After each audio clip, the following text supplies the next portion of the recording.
আসসালামু আলাইকুম প্রিয় দর্শক মণ্ডলী, আমরা এখন দেখব স্যামসাং ব্র্যান্ডের এলইডি স্ক্রিন উল্টায় গেলে কিভাবে এটা সমাধান করা যায়।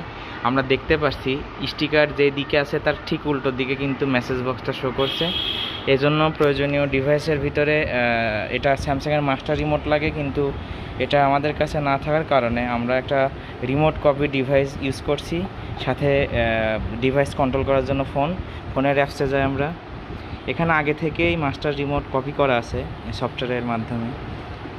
এটা থেকে আমরা এর যেই আছে ইনফো ফ্যাক্টরি দিয়ে, ফ্যাক্টরির যেই মেনু আছে এটা আসবে না সব রিমোট দিয়ে। সেখান থেকে আমরা প্যানেলটার যেই আছে সেটা আমরা চেঞ্জ করে দেব। সেটিংয়ের কাজ চলছে। এই যে দেখেন প্যানেলটা ঠিক উল্টায় গেছে, মানে সোজা হয়ে গেছে আর কি, উল্টার থেকে সোজা হয়ে গেছে। এই যে এখানে রিমোট কপি করা, রিমোট কপি ডিভাইস এবং অ্যাপস একসাথে। এটা এখন অফ করে অন করলে দেখা যাবে যে এটা ঠিক হয়ে গেছে।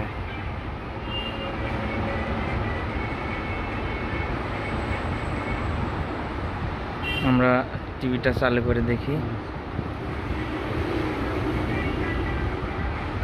এই যে দেখতে পাচ্ছেন টিভিটা কিন্তু ঠিক হয়ে গেছে। ধন্যবাদ সবাইকে ভিডিওটি দেখার জন্য। আল্লাহ হাফেজ।